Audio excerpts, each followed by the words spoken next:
welcome to today's episode of Public Health Spotlights. Today we will be focusing on gambling harm, and we are joined by Leanne Downie from Betknowmore UK, Director of Support Services, Councillor John Wolfe from Islington Council for the Executive Member of Community Safety, and Flora Williamson, the Executive Member for Adults and Health. Welcome, Leanne. Thank you for having me. Great to be here. No worries. Can you just start by giving us an overview of Betknowmore UK and the work that you do? Yeah, of course. So Betknowmore UK was established in December 2013, and really our mission is to address gambling harm in the UK, and we're kind of focusing on holistic support for individuals to break down the stigma, so there's a no judgment approach. Cool. And what led your organisation to focus on gambling related harm, and why do you think this issue is particularly important right now? So we were founded by our CEO, Frankie Graham, who has 20 years of his own experience of gambling harms. And when he found recovery, he really noticed that there was a need for organisations to be out there supporting individuals living with gambling harms, and not just those that are directly impacted, but also their communities, so their family, their friends, their colleagues. And so he had this vision of being able to set up an organisation, and the rest is history, as they say. Here we are at Betknowmore doing that. And from your perspective, why is gambling harm such a pressing public health issue? I think it's so hidden. I think everyone accepts gambling as an activity that is quite normalised in the public domain, whether it's buying a lottery ticket, whether it's going to the races, whether it's going to bingo, it's quite normalised. Absolutely. But what the difference is now is there's such a growing presence of online activities, and that can be really well hidden. So betting on sports activities, playing online bingo, betting on the most random things across the world can all be done now online. So there's a lot more focus on the fact that it's hidden and it's not as well seen, especially when you look at other addictions around drugs and alcohol, that when they're consumed, you can see the effects, whereas gambling, it can take years for those effects to play out. Absolutely. And can you sort of explain some of the ways in which gambling harm affects individuals in terms of, sort of their families and communities? Absolutely. So I think when people think about gambling harms, they just think typically about the financial harm that it might cause. But when it comes to gambling, it can have such an impact on your ability to focus. So that might impact your ability to be able to work and do a good job, connect with your family, connect with your friends, and also hobbies or activities that you used to love being involved in, whether that was local clubs or community groups. You may lose interest in being involved in those because actually your focus has been turned towards the gambling and the kind of activities that are associated with that. So you can be very easily pulled away from your relationships with friends, family, and it has such a wide impact that people don't always think of. Yeah, sure. I mean, it certainly does have sort of much more of a hidden, wider impact, doesn't it? In your experience, are there any sort of specific populations or demographics that are more vulnerable to gambling related harm? I think there's a lot of assumptions when people think of who's impacted by gambling, and they would typically think male, but we do know that that's not the case. There's been a lot of research in the last few years around the increase of gambling harms within women populations, and what's been alarming for us recently is the growth of interest in gambling products within younger generations.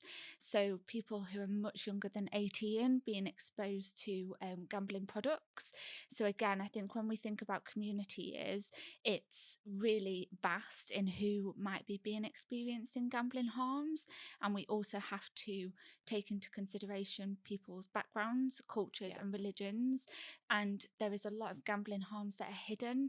Yeah. because individuals who maybe do have different cultures, backgrounds and religions maybe don't feel they can come forward with the harm they're experiencing from gambling because of the stigma associated with that. Sure. And what would you say some of the lesser known consequences of gambling harm are for public health professionals to be more aware of? I think it's really trying to understand that actually gambling can affect all areas of your life.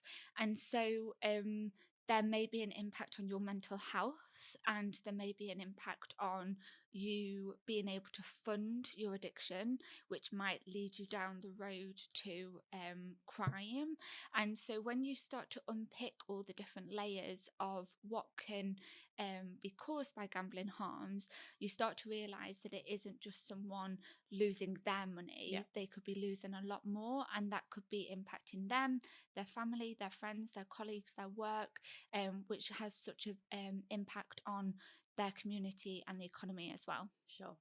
And then looking at the current landscape in the UK, what is currently being done in the UK at a national level to address gambling harm? So, Betknowmore UK are a part of the National Gambling Support Network, which is a network commissioned by the charity Gamble Aware, and that's a collaborative approach of organisations across the country trying to raise awareness, do work around prevention. Yeah. Be able to provide support and treatment, as well as looking at the aftercare for individuals who maybe have experienced gambling harms. So there really is a network approach to trying to address some of the harms that are being experienced. Because I think that's the only way that we can really raise the profile around the harms that actually are being done by gambling products. Sure.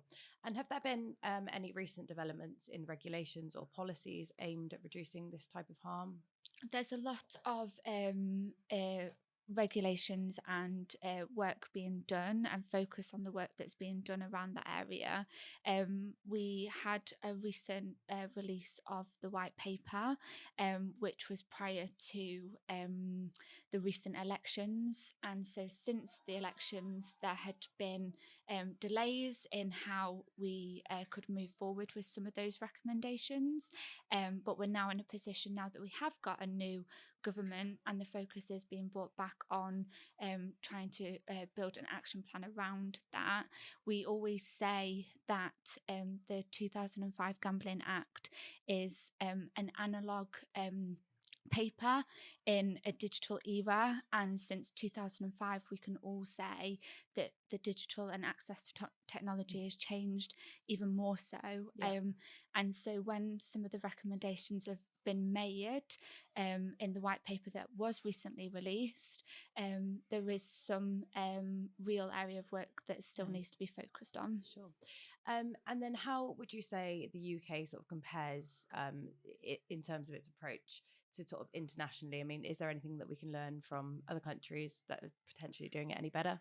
I think it's all about trying to see what other countries are doing and learning from each other. I think there's definitely some work that's happening in the UK that other countries aren't doing, and they're looking to learn from us.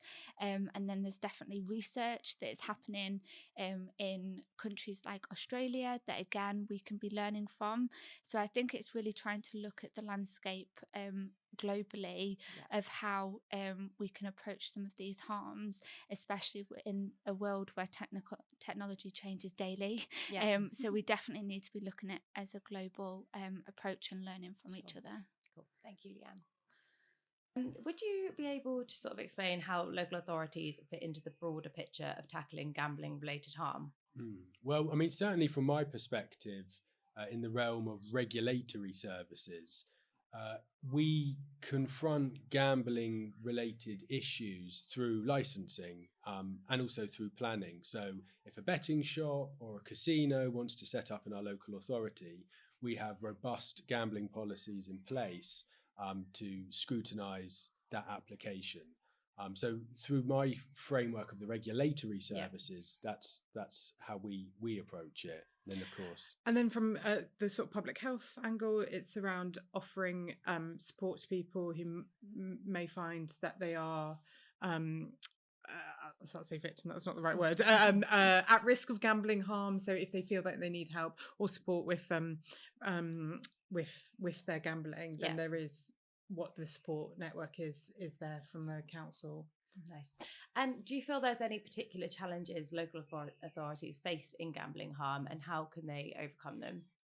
Massively so. So there's a couple of big issues from my perspective, at least. Number one is the Gambling Act of 2005 really restricts what local authorities can do in terms of batting away potential establishments. You've got quite a pernicious clause in that Gambling Act aimed to permit, which means it's very hard for us to refuse a gambling license application. So that's a big issue for us. And then secondly, as a borough with a high level of deprivation, we see gambling premises cluster, arguably proliferate in areas of high deprivation for perhaps obvious reasons. So there are two particular issues that confront my inbox.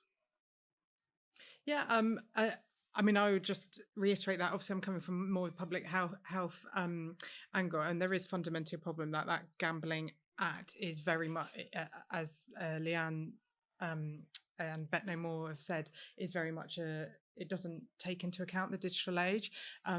So while we as a council can do quite a lot of regulatory stuff about physical, like bookies and that sort of gambling, it's the sort of digital stuff that we can't do. However, what we can do is what we do with loads of other public health, is offer the support needed and the awareness needed so that people can recognise it. I think a particular issue we have in Islington is that people might have a perception that we're a pretty wealthy borough, but we're not. We're actually got really high levels of deprivation across the borough. And when we've done mapping of the sort of vulnerability risk factors that are associated with problem gambling, it's 2/3 of the borough's areas hit that. So we do have, on a very localised level, a particular issue. Nice. And then in your work and experience with the local authorities, are there any particular successful strategies or success stories that you have seen that have reduced gambling harm within communities? Well, so a few things. Number one, having a very clear gambling policy, and we very much adopt a public health approach.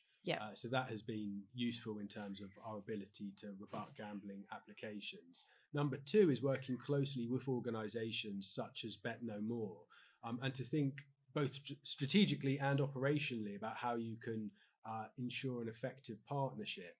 So, for example, making sure that Betknowmore are within our Access Islington hubs, which is a one-stop shop for residents to learn about different services. And it's a great opportunity to raise awareness about gambling-related harms. And then indeed through our broader partnerships, so whether that's through our VCS organisations, whether that's with our work with the police, or with parents. We do a lot of work with parent champions. Raising awareness of gambling-related harms has become a useful mechanism for making sure that we're protecting the most vulnerable. I would also say looking at advertising as well. We have some powers there, and we've been very robust in making it clear that we don't want to promote gambling within our borough. Sure. And are you able to just touch on a little bit more about your collaboration with Betknowmore UK and Islington? Like, what does the partnership involve? I mean, I guess it's got two key strands. I mean, John can talk about the gambling policy, which they were really heavily involved with helping us to shape, so that the gambling policy very much comes from a public health angle. So they work quite closely with our public health team. In terms of support given, as John's already mentioned, they are physically in our Access Islington hub. So these are the hubs where residents come for when they need help. But also there's training. We've trained up staff so that other staff are aware around our sort of gambling harms. So it very much is a complete partnership with Betknowmore. So they're both helping us shape our regulatory world, but also being there to actually give the practical support needed for somebody who is at risk of gambling. Amazing. And what are the sort of key steps involved in helping a local authority write a gambling harm strategy? Key steps. Number one, I would say, is data. As much as possible, trying to map out your areas of deprivation. Using the Gambling Harm Index is very useful in that sense. So be driven by data, quantitative, but also qualitative. So having those conversations with different communities, with organisations such as Betknowmore. So as a local authority, we're listening. Yeah.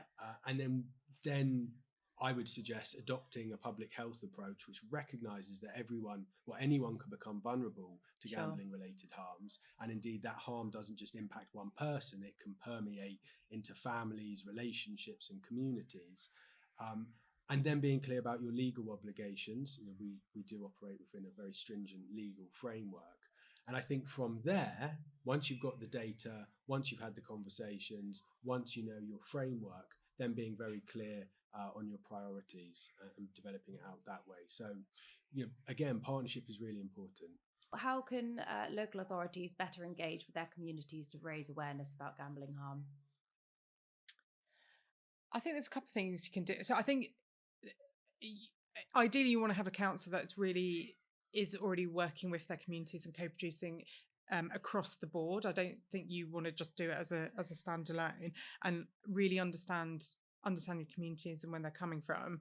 And so then you can react to that. So for example, John's already mentioned about we have parent empowerment champions who help produce webinars and support for that parent's need. And from them, they said that they wanted support with gambling harms for children and young people, and so being able to so we as a council have developed webinars so that parents can understand what the issues are and what they could do about it.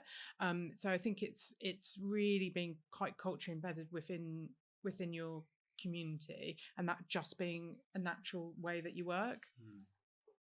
Yeah, and I think to build on that, as Flora and Leanne said, thinking about your different communities as well. So it's not just men who are vulnerable to gambling related harms, but women as well. And I attended a great session at Betknowmore with women who had experienced gambling related harms and learnt a lot. Going to schools, listening to young people where some of these things develop is key. And then I think, as we've touched upon, being cognizant of the digital universe as well. So communities exist in physical spaces, but also virtually now. And are we fully aware of that virtual world and accessing both the communities virtually, but also the potential risks in that space as well? How important is the role of planning in reducing gambling harm? Absolutely, it's a really good question. Gambling and planning are two separate regimes, but when you get a gambling application, it will go through planning as well as licensing. And we found at Islington Council, making sure those two regimes are speaking to one another as much as possible.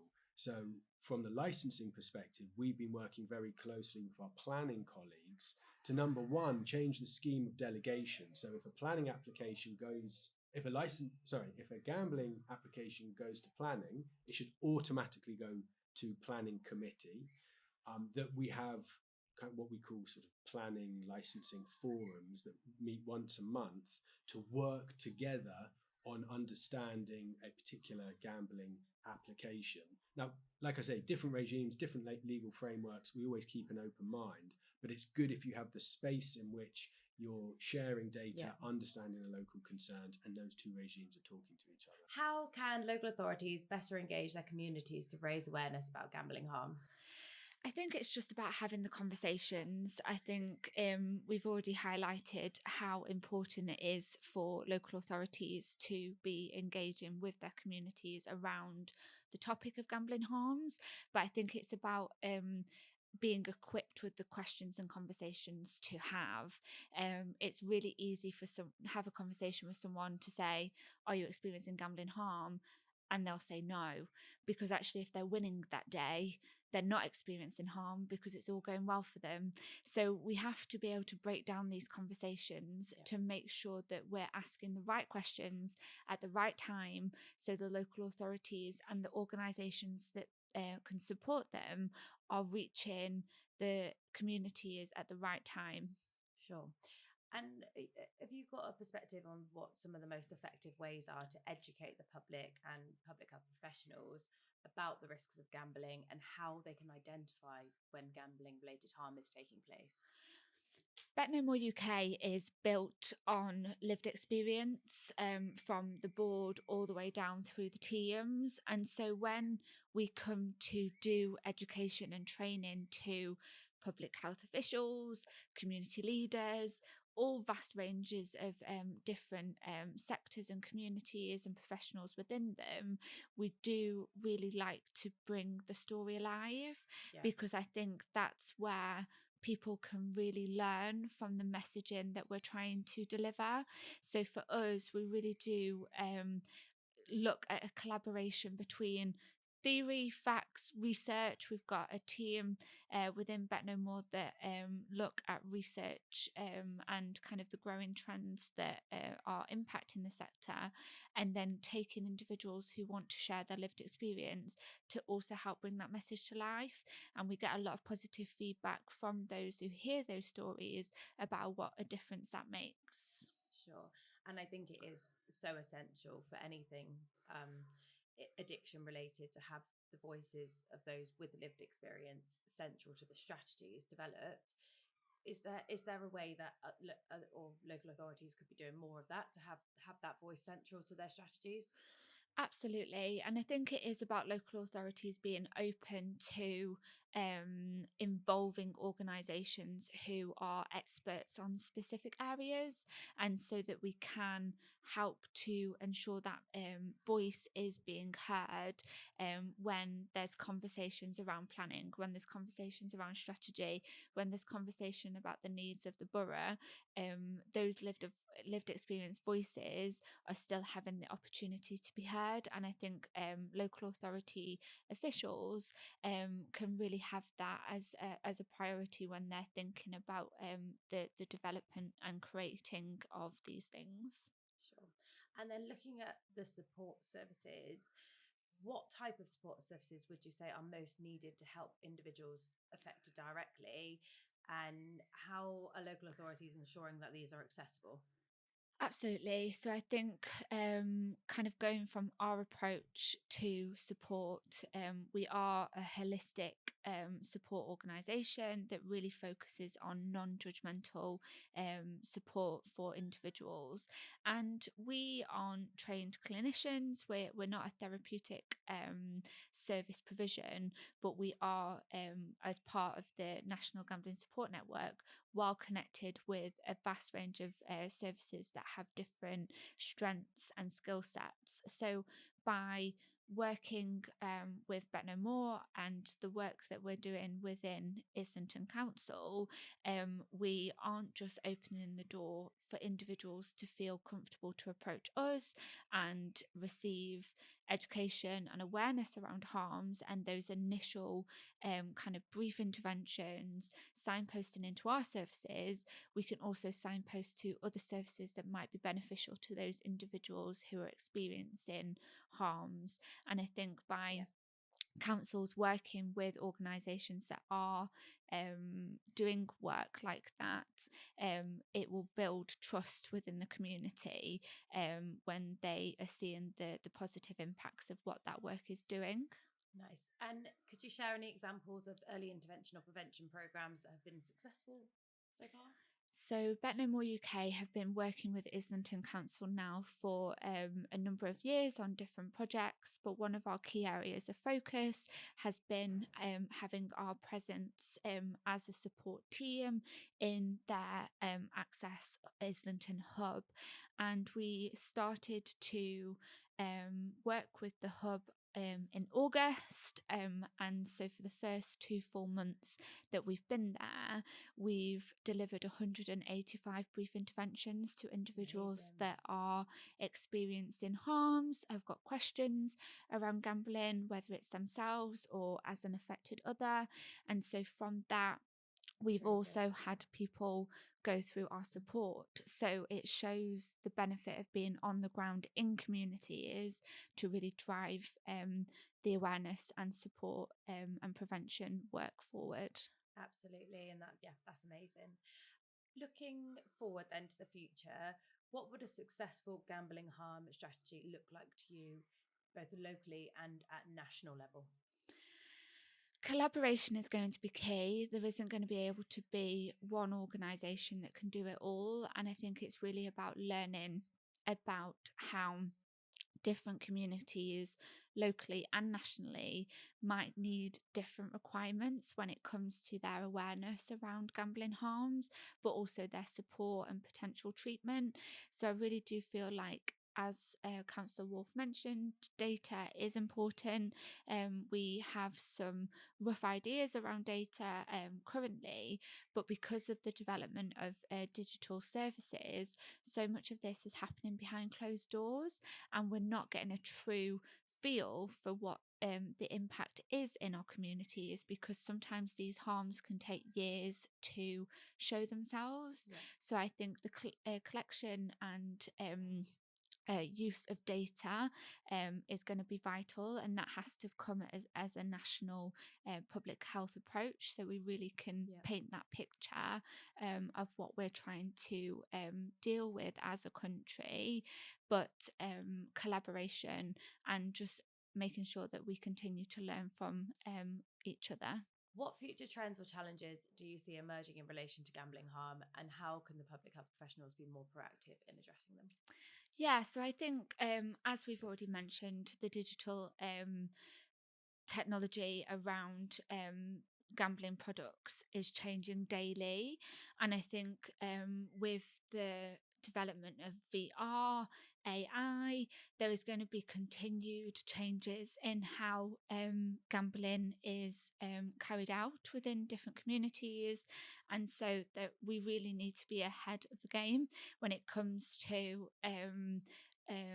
the trends that are starting to appear, because we need to know what is happening for us to be able to come up with the solutions. So it's really important that local authorities have a really collaborative approach across all of their teams to collect that information, for us to collect data on trends that they're seeing, so that we can really start to develop support services for those harms that we are seeing. But I definitely feel like we're just scratching the surface with the gambling products that are available online, and the impact that they might have on different generations as the next few years develop. And Leanne, thank you so much for joining us today. It sounds like you're doing some really impactful work with Islington at the moment, and I'm looking forward to see what else Betknowmore can bring to reducing gambling related harm. But for the last one then, I mean, what's next for Betknowmore UK? Yeah, well, world domination. No, I think it's been really positive to see some of the impact that we've had within Islington. I think there's a real focus on being able to grow that structure and that area of work across other boroughs and other areas across the UK. Now that we've kind of found a model that seems to be working and seems to be having a really positive impact. As an organisation, we've got multiple support services that we provide, with a big focus around peer support. So continuing to grow those services as the demand continues to grow, and also looking at other research projects that highlighting some of those trends that we've already talked about, to make sure that we are equipped with the best information and knowledge, so we can make sure that our organisation is ready and available to continue to tackle gambling harms in the future. Thank you so much for your time, and I hope everybody listening enjoyed and found it insightful. And if you sort of have any further questions, we will link Betknowmore's website, so feel free to follow up if you'd like any more information.